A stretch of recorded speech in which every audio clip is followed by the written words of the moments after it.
This episode is brought to you by Elevate OS, the only all-in-one community operating system.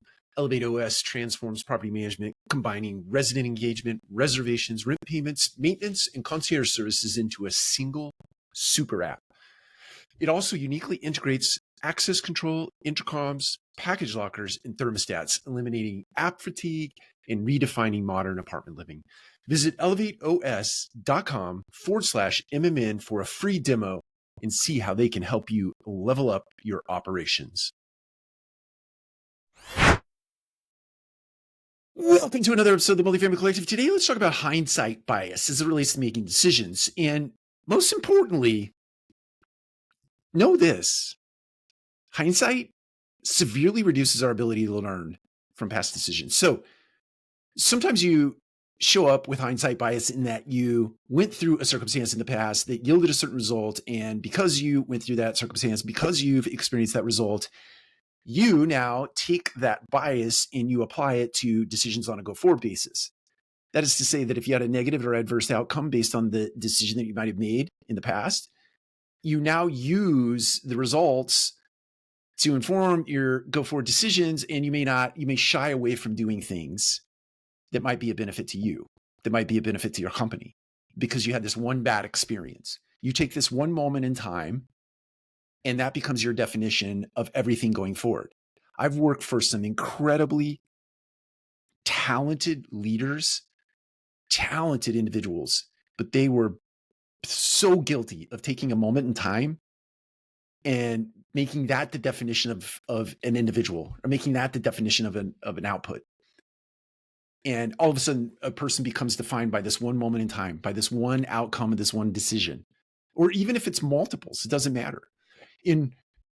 At one side of their mouth, they preach, go fast, make mistakes, learn from your lessons, move forward.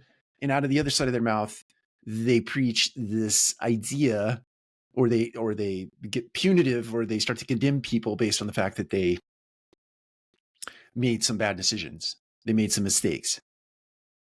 If we're moving fast and we're breaking things, we're always making mistakes, right? And these hindsight biases don't become the definition of a person at any one given moment in time.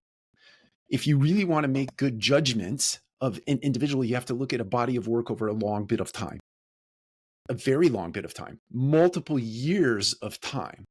You have to look at the arc of things that they have been involved in, the decisions that they've been involved in along the way, and look at that body of work and then decide if this person is going to be a benefit to your company, it's going to be a benefit to other leaders in your organization. And then and only then have you been fair in that process. If you work for a leader who defines you by a moment in time, in my opinion, it's time to get out. It's time to move on to the next organization. If you work for a leader, on the other hand, who takes a look at circumstances, not based on one moment in time, but they look at a big body of work that you've done, and they understand that you're making decisions on a near nonstop basis throughout the course of a day, a week, a month, and so on and so forth.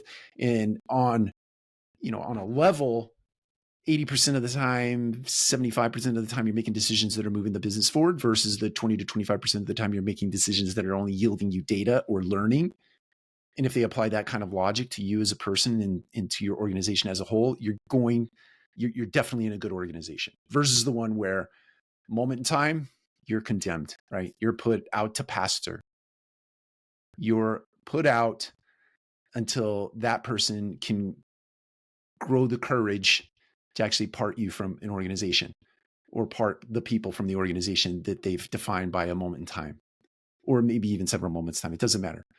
But my encouragement to you is, when you as a leader are thinking about individuals in your organization and their productive and their productivity, think about their body of work, not a moment in time, not using or utilizing or falling victim to the recency effect, where things aren't going as you think they should, or you're not seeing the outcomes that you would like to see.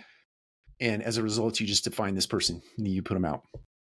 My encouragement to you is, you're in that organization, or if you are that type of leader, shift gears, look at bodies of work versus moments in time, make good decisions about your human capital. Take care. We'll talk to you again soon.